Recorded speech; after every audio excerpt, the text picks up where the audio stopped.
Mirëmëngjesi të nderuar shikues, jeni me edicionin lajmeve të orës 8 në Radio Televizionin Publik të Kosovës. Në ditën e tretë, James Rubin, ish ndihmës sekretari amerikan i shtetit, vazhdon dëshminë e tij në gjykatën speciale në Hag. Ish zyrtari i lartë amerikan është dëshmitari i parë i mbrojtjes në dhomat e specializuara të Kosovës në Hag në rastin gjyqësor ndaj ish krerëve të ushtrisë çlirimtare të Kosovës, Hashim Thaçi, Kadri Veseli, Jakub Krasniqi dhe Recep Selimi. Gjatë dëshmisë së tij tha se nuk ekzistojnë prova apo informacione që mbështesin pretendimet se leadershipi i UÇK-s ka qenë i përfshirë në urdhra për vrasje apo krime të organizuara. Mes tjerash u shpreh se nuk e sheh si të drejtë që Thaçi është në bankën e të akuzuarve, duke nënvizuar se të akuzuarit për një kohë të gjatë janë në paraburgim, ndonse janë dorëzuar vullnetarisht dhe kanë qenë bashkëpunues me gjykatën. Ndërkohë në gjykatën themelore në Prishtinë ka filluar gjykimi Jelena Gjukanović, punonjëse e OSBE-s e akuzuar për spionazh. Gjukanović, e cila është në arrest nga 28 shkurti, akuzohet nga Prokuroria Speciale se ka siguruar dhe ka shpërndar dokumente dhe informacione të ndjeshme për Agjencinë e Inteligjencës dhe Sigurisë së Serbisë. Gjatë leximit të aktakuzës, prokurori Bekim Kodraliu bëri të ditur se Gjukanović me vetdije ka përsëritur veprimin për të informuar Agjencinë e Inteligjencës në Serbi me informacione të siguruara gjatë ushtrimit të detyrës së saj si zyrtare në kuadër të aktivitetit të misionit të OSBE-s në Kosovë. Ndërkohë, avokati Predrag Milković e ka ftuar gjykatën që ta shqyrtojë çështjen e paraburgimit. Trupi i gjykues po ashtu kundërshtoi kërkesën e mbrojtjes për zgjatje të afatit për kundërshtimin e provave dhe kërkesën për hedhje të aktakuzës. Ndërkohë, situata në Kosovë është e qëndrueshme, por mbetet subjekt i rreziqeve të përshkallëzimit të papritur për shkak të një sër çështjesh të pazgjidhura. Kështu ka deklaruar komandanti i KFOR-it Enrico Barduani. Në adresimin në Komitetin Ushtarak të NATO-s dhe Aleancës Veriatlantike, Barduani tha se dialogu i lehtësuar nga BE-ja mbetet e vetmja kornizë e vlefshme për të zgjidhur çështjet e pazgjidhura.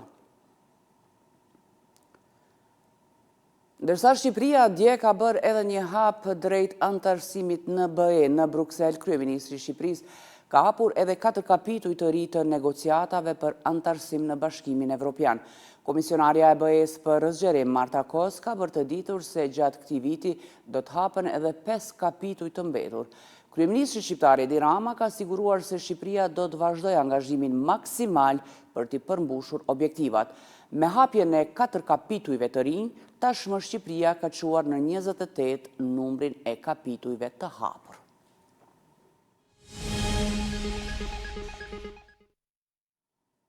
Përkushtimi i institucioneve të Kosovës për paqe dhe stabilitet dhe zhvillimet e fundit në vend ishin tema kryesore në takimin që presidenti Vjosa Osmani pati me kryet diplomatën finlandeze Elina Valtonen.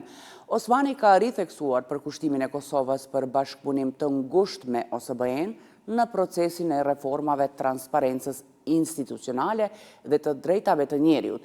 Diplomatja finlandeze përgjatë një konferencë për medje tha se shpreson që procesi i formimit të kuvendit të vazhdojë në përputhje me kushtetutën. Ai u takua edhe me përfaqësues të shoqërisë civile, aktiviteti i të cilëve tha se është shtyllë e një sistemi demokratik. Kryetari i kuvendit Dimal Basha ka pritur në takim ambasadorin e Francës Oliver Guerrot. Sipas njoftimit të kuvendit, në takim u trajtuan çështje me rëndësi gjeopolitike dhe strategjike si ndikimi rus në Evropë, nevoja për mbështetje nga Franca për antarësimin e Kosovës në Këshillin e Evropës, si dhe domosdoshmëria e heqjes së masave nga Bashkimi Evropian ndaj Kosovës. Basha theksoi se këta hapa ndikojnë pozitivisht në forcimin e demokracisë.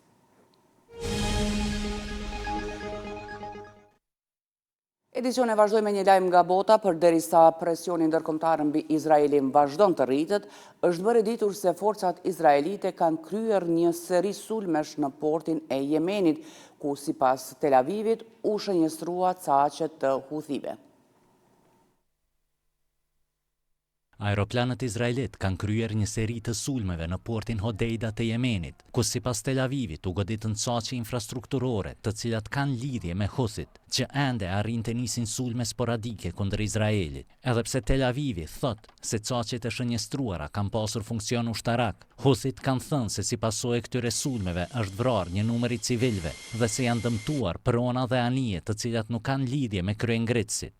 Gjithashtu, para sulmit, Izraeli paralajmëroi që porti i Hodeidas do të shënjestrohet dhe i bëri thirrje të gjithë civilëve të largohen nga ai port. Gjatë 2 javëve të kaluara, Huthit, me anë të një fluturake pa pilot, goditën aeroportin Ramon në Izrael, duke lënduar 2 persona dhe nisën raketë balistike drejt Izraelit. Edhe pse Tel Avivi muajin e kaluar vrau kryeministrin e Jemenit dhe disa zyrtar të tjerë të lartë, krerët e Huthive në Sana kanë vazhduar t'i kërcënohen Izraelit dhe janë zotuar se do të hakmiren për këto sulme.